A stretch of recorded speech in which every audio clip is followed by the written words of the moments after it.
ROC o kinilalang Taiwan, demokratikong isla na sagana at may maunlad na ekonomiya. Naging isa sa sentro ng kalakalan sa mundo with a trade surplus of $27 billion. Naging pang-apat rin ang Taiwan kasunod sa Switzerland, Japan at China bilang largest forex reserve holder with an amount of $548 billion. Kung iisipin, talagang kayang-kaya na ng Taiwan na maging isang independenteng bansa. Ngunit sa kabila ng naturang maunlad at pausbong na ekonomiya ng Taiwan ay ang siya namang pilit na ginimbal ng mismong China. Diin ng China na ang isla ng Taiwan ay parte lamang ng mainland Beijing at talagang hindi kailanman dapat ideklara bilang isang bansa. Pero bakit nga ba pilit na pinaglaban ng China ang pag-angkin nito sa isla ng Taiwan? At ano nga ba ang dahilang pinanghahawakan ng China na nagtulak sa pagkapursigido nitong i-reunite ang mismong isla sa mainland Beijing? Ang Taiwan ay isang islang matatagpuan sa mismong South China Sea, karagatang pagmamay-ari ng China. Ang isla ay may sukat na aabot ng 36,000 square kilometer at may layong 161 kilometer lamang mula sa mismong mainland China, at ang dalawa'y pinagigitnaan ng tinatawag na Taiwan Strait. Pinalibutan rin ang Taiwan ng bansang Japan, South Korea, Vietnam, Brunei at mismong Pilipinas. Pero bakit nga ba talagang nahuhumaling ang China sa maliit na isla? Ayon sa naitalang kasaysayan ng China, ang Taiwan ay una nang lumitaw sa kanilang kasaysayan noong panahong pinamumunuan pa ang China ng mga dinastiya, and it was during Zhou Dynasty around 1050 to 221 BCE. Isang paglalayag umano ang pinadala ng mismong emperor sa mga islang nakapaligid ng China, at dito na nga natagpuan ang masaganang isla ng Taiwan. Sa pagdaan ng maraming siglo, taong 1624, ang isla ng Taiwan ay naging isang Dutch colony, ngunit ang naturang pamumuno ng Dutch ay nagtagal lamang hanggang taong 1661. 1683 kung saan pinanghahawakan na muli ng China ang isla ng Taiwan, and it was during the Qing Dynasty. Maraming mga Inchik ang nag-migrate sa mismong isla ng Taiwan at tinatawag itong Hakka Chinese. Ngunit ang naturang pamumuno ng mga Inchik ay nagtagal lamang hanggang 1895. 1895 kung saan talo ang China sa kauna-unahang Sino-Japanese War. Dito na kinontrola ng Japan ang isla ng Taiwan. Ngunit nang matalo ang Japan sa kapanahonan ng Second World War, tuluyan nang inabandona ng Japan ang isla, at dito na nga muling nakuha ng China ang isla ng Taiwan, at ito ay tinawag na ROC o Republic of China. Ang ROC o Republic of China ay ang namamahala sa pagkontrola sa isla ng Taiwan, at talagang suportado ito ng Amerika at Britain. Ngunit ang naturang ROC ay pinatatakbo ng isang military dictatorship na pinamumunuan ni Chiang Kai-shek, na siya rin ang bumuo ng naturang Nationalist Party na pinangalanang Kuomintang. Maihahalintulad bilang kamay na bakal ang pamamaraan ng pamumuno ni Chiang Kai-shek sa China. Sa panahon ng kanyang pamumuno, talagang laganap ang mga kaguluhan sa mismong mainland China, at dito na nga sumiklab ang Chinese Civil War. At kasabay ng panahong iyon, dito na rin mas umusbong ang naturang Chinese communist leader na si Mao Zedong. Isang Red Army kung tawagin ang binuo ni Mao Zedong upang labanan ang naturang military dictatorship sa pamumuno ni Nationalist Party leader Chiang Kai-shek. Taong 1949, nabuo ang tinatawag na PRC o People's Republic of China, and it was ruled by a communist leader na si Mao Zedong. At nang mga panahong iyon, dito na tumakas papunta sa isla ng Taiwan ang Nationalist Party na pinamumunuan ni Chiang Kai-shek. Mainam na pinili ni Chiang Kai-shek ang tumakas patungong Taiwan dahil ng panahong iyon makikita na ang Taiwan ay talagang sagana sa naturang natural resources. Advance rin ang mismong mga infrastrukturang nakatayo sa mismong isla, sa kadahilanan nagawa ito ng naunang mga Hapon na minsan nang namuno sa isla. Kasama sa pagtakas ng Nationalist Party patungong Taiwan ang 1,500,000 bilang ng mamamayan, at tila ba nilimas ng buong Nationalist Party ang naturang mainland China Kasama sa pagtakas papuntang Taiwan ang mismong ROC Air Force. Bitbit rin nila ang mga artifacts galing sa mismong Palace Museum, mga sasakyan, damit, mga bala, mga radio station, kasama rin sa itinakas ang 774 boxes ng mga ginto. At dito na nga pinamumunuan ni Chiang ang gobyerno ng Taiwan sa pamamagitan ng pagdeklara ng batas militar. By the 1950, ang China ay nahati sa dalawa, ROC o Republic of China na pinamumunuan ng Nationalist Party na nakapwesto sa isla ng Taiwan at PRC o People's Republic of China na pinamumunuan ng Communist Party na nakapwesto sa mismong mainland Beijing.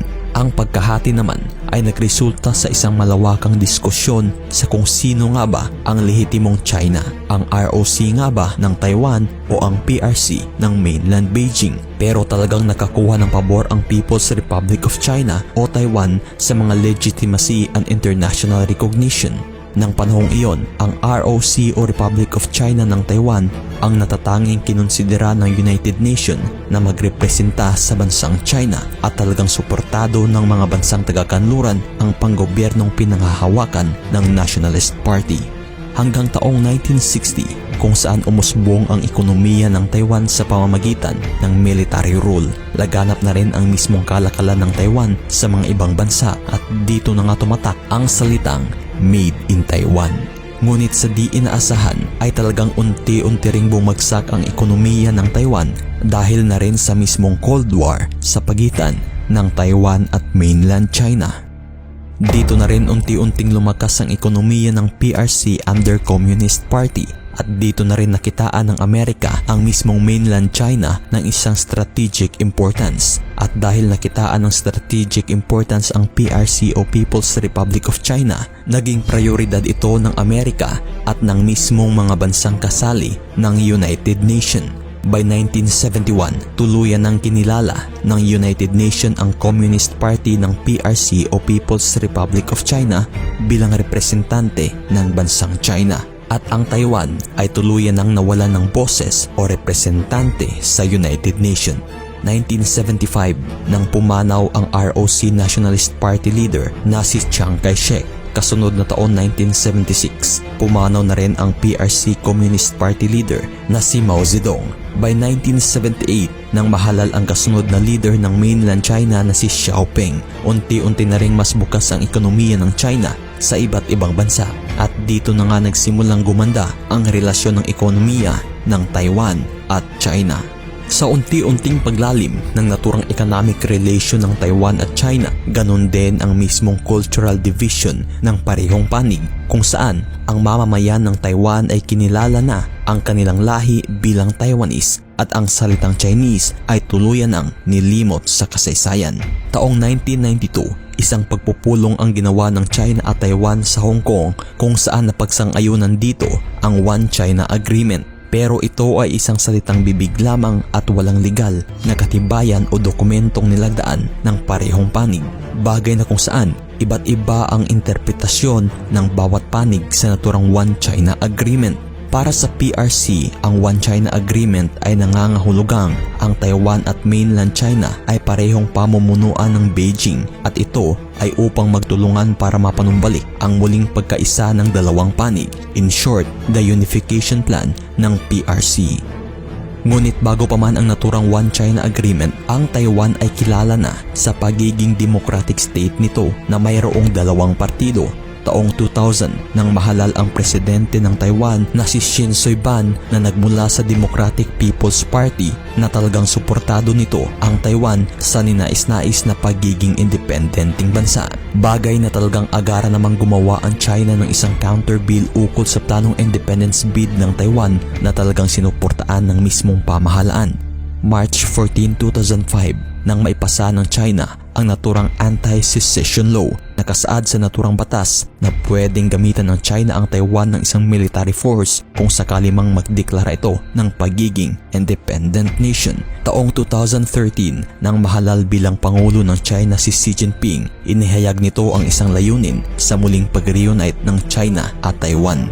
Year 2014 nang mangyari ang isa sa pinakaunang open protest ng Taiwan laban sa China ukol sa planong muling pag-reunite ng China at Taiwan. At mas lalo pang nagkaroon ang Taiwan ng lakas taong 2016 nang mahalal ang isang anti-Beijing president at pro-democratic president na si Tsai Ing-wen. Isa si Tsai Ing-wen sa talagang pumalikod sa hinaing ng Taiwan ukol sa pagkakaroon ng kalayaan o ang maging isang independent nation. Taong 2020 ay muling nahalal si Tsai Ing-wen with a majority vote of 8.2 million. Sa kasalukuyan, ang Taiwan ay isang self-ruled island na may sariling institusyon, bandila, sariling pera at sariling pambansang awit. Pero giit pa rin ni Chinese President Xi Jinping ang muling pag-reunite ng China at Taiwan. Isa umano sa mga pangunahing layunin ng kanyang rehime ay ang tinatawag na The Great Rejuvenation of Chinese Nation. Nilayon ni Xi Jinping na matupad ito sa taong 2049 kung saan kasabay rin ito sa paggunita ng ika-100 taon mula nang mabuo ang PRC o People's Republic of China. At kung mangyari man sa mismong panunungkulan ni Xi Jinping ang muling pagkaisa ng Taiwan at mainland China, mababansagan ito bilang pinakadakilang pangulo sa kasaysayan ng China. Ang video na ito ay hatid ng 1xBet, ang numero 1 legit betting site na pwede kang kumita ng pera. Mag-register gamit ang ating promo code upang makakuha ng 7,000 pesos bonus sa unang deposit. Marami ding laro ang pagpipilian at tumaya sa mga paboritong sports kagaya ng NBA at PBA. Easy access na rin ang cash in at cash out dito gamit lang ang GCash. Ano pang hinihintay mo? Click mo na ang link na nasa comment section at gamble responsibly.